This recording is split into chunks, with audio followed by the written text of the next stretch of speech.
Hello student आकाश academy class में आप सभी स्टूडेंट का स्वागत है। यहाँ पर जो है हम लोग ज्योग्राफी एनसीईआरटी क्लास 7 का अध्ययन करेंगे। स्टूडेंट, ज्योग्राफी का इम्पोर्टेंस किसी भी एग्ज़ाम में काफ़ी महत्वपूर्ण होता है। जब तक आप ज्योग्राफी का आपको बेसिक नॉलेज नहीं रहेगा तो आप ज्योग्राफी के जो क्वेश्चंस हैं, चाहे वह हिस्ट्री के भी क्वेश्चन क्यों ना हो, उसे आप नहीं बना पाएंगे, यानी सॉल्व नहीं कर पाएंगे। आइए हम लोग कुछ प्राकृतिक घटक को देखते हैं। सबसे पहले जानते हैं यहाँ पर क्लास ये 7 एनसीईआरटी बुक है। एनसीईआरटी किसी भी एग्ज़ाम के लिए काफ़ी इम्पोर्टेंट होता है।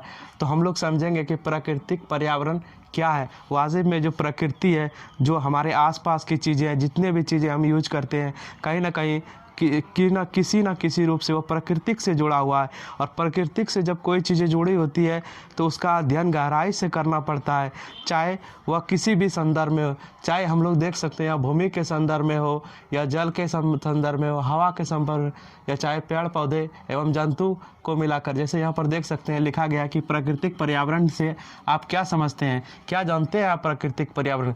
बताया गया है कि जो भूमि है वो कितने प्रकार आप जानते हैं। कुछ भूमि जो है, कुछ भूमि उबड़ खाबड़ भी है, कुछ भूमि में पहाड़ है, कुछ भूमि में पर्वत है, कुछ भूमि में मैदान है। तो देख सकते हैं आप, कुछ भूमि में समुद्र है। तो इसका गहराई से अध्ययन करेंगे। यह जो है ज्योग्राफी का स्टार्टिंग पॉइंट है। और जल के बारे में आप जानते हैं कि कुछ जल समुद्र में, बहुत सारा जल समुद्र में है, कुछ जल नदियों में है, कुछ जल झरनों में है, उसका अध्ययन करेंगे। हवा, हम सभी जानते हैं कि हवा में बहुत सारा गैस मिला रहता है, जैसे हाइड्रोजन, कार्बन डाइऑक्साइड, नाइट्रोजन, उसका अध्ययन करेंगे। पेड़ पौधे प्रकृति के लिए काफ़ी महत्वपूर्ण है और इसी से सभी जीव जंतु को ऑक्सीजन मिलता है स्टूडेंट्स। तो समझिए इस चीज़ों को। और जंतु, जो जीव है, जो संसार में जीव है, बहुत सारे जीव हैं जो समुद्र में हैं, बहुत सारे ऐसे जीव हैं जो ज़मीन के अंदर रहते हैं, बहुत सारे जीव हैं जो झीलों में रहते हैं, बहुत सारे जीव हैं जो झरनों तालाबों में रहते हैं, बहुत सारे जीव हैं जो हमारे आसपास रहते हैं। हम अपनी नंगी आंखों से इसे नहीं देख पाते हैं, जैसे वायरस हो गया। कुल मिलाकर पर्यावरण का निर्माण करते हैं। इन सारे घटक मिलकर पर्यावरण का निर्माण करते हैं, यानी पर्यावरण के विस्तार में इन सभी का योगदान है। यानी प्रकृति कहने का मतलब है ईश्वरीय। यानी प्राकृतिक पर्यावरण से आप क्या समझते हैं, तो भूमि, जल, हवा, पेड़ पौधे एवं जंतुओं को मिलाकर जो पर्यावरण का निर्माण करता है उसे प्राकृतिक पर्यावरण कहते हैं। दूसरा क्वेश्चन है, परितंत्र क्या है। परितंत्र कहने का तात्पर्य एक ऐसा तंत्र से है जहाँ पर जीवधारी आपसी संबंध एवं आसपास के वातावरण के बीच का संबंध परितंत्र कहलाता है। यानी मान के चलिए, जैसे कि एक तालाब है, तालाब के अंदर मछलियाँ भी रहती है, मेढक भी रहते हैं, और भी जीव जंतु रहते हैं, जैसे बोगला हो गया, वो भी आसपास में रहते हैं। तो क्या करते, बोगला मछली को खाकर अपना आहार संतुलित स्थापित करते। यानी परितंत्र में वे सारे जीव आते हैं जो वातावरण को संतुलन बनाते हैं। परितंत्र कहने का मतलब एक आवरण। समुद्र क्या है, एक विशाल परितंत्र है जिसमें बहुत सारे जीव जंतु रहते हैं और उसी में उसका भरण पोषण होता है। तो परितंत्र का जो अर्थ है काफ़ी व्यापक है। इसका अध्ययन और गहराई से आने वाली कक्षाओं में करेंगे।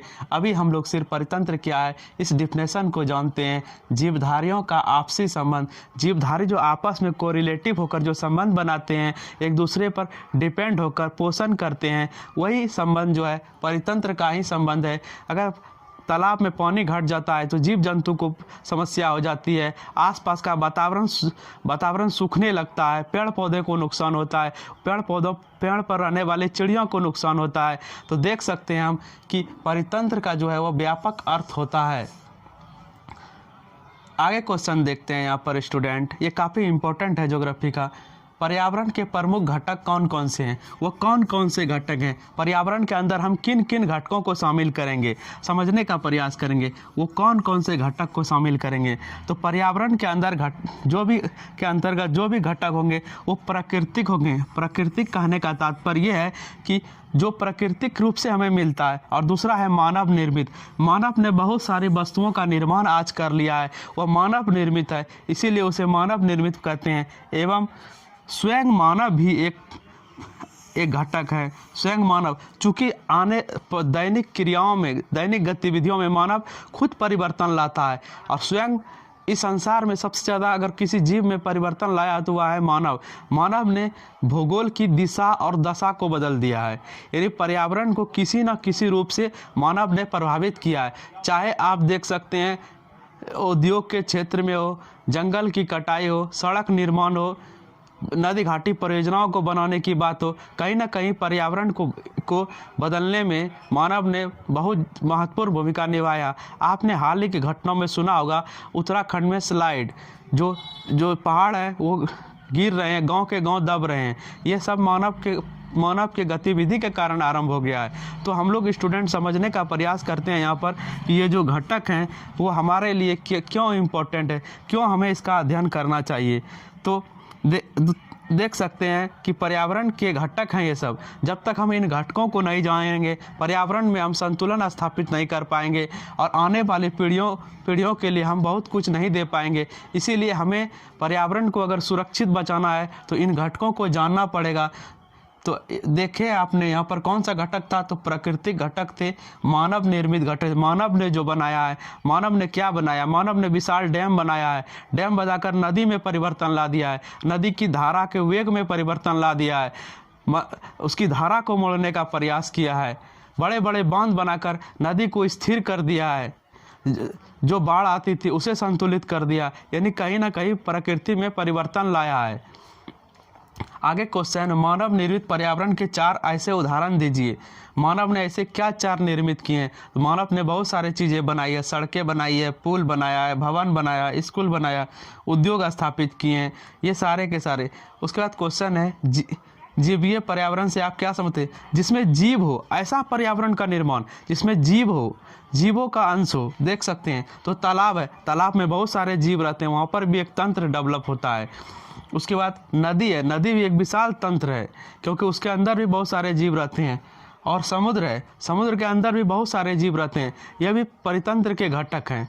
और आगे हो गया वन है, वन एक विशाल परितंत्र है क्योंकि उसके अंदर सभी जीव जंतु संतुलन बैठाते हैं। जैसे आप देखते हैं कि छोटा छोटा जानवर को सियार खाता है, सियार को बड़ा जानवर खाता है, उस बड़े जानवर जब मर जाते हैं तो उसे पशु पक्षी खाते हैं। तो यानी कि किसी न किसी प्रकार से पर्यावरण में संतुलन दिखाई देता है और यह संतुलन प्राकृतिक वातावरण के लिए काफ़ी इम्पोर्टेंट है स्टूडेंट।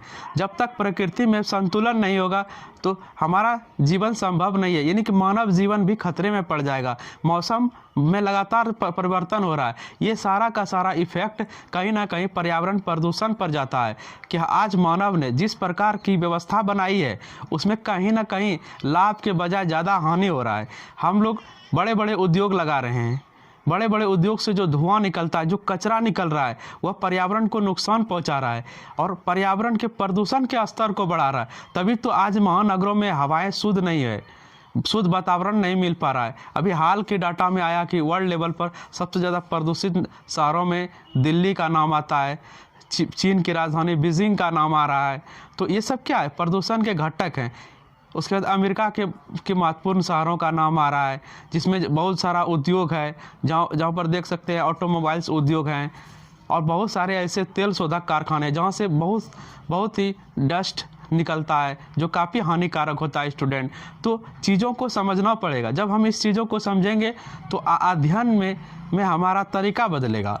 तो पर्यावरण जो है हम का संतुलन ही मानव जीवन का संतुलन है। हम चाहे किसी भी कार्य को करें तो उसमें हमें संतुलन स्थापित करना, चाहे हम पढ़ाई कर रहे हैं, पढ़ाई में हमें संतुलन बनाना पड़ेगा कि हमें इस विषय को इतने घंटे देने, चूँकि एग्जाम में इतने नंबर के प्रश्न पूछते हैं। तो ठीक उसी प्रकार जब तक संतुलन नहीं है तो आपकी सफलता में जो है 4 चांद नहीं लग सकता। स्टूडेंट आकाश एकेडमी आपका स्वागत करता है। इस तरह के वीडियो आपको मिलते रहेंगे। लाइक सब्सक्राइब करें। Thank you for watching video.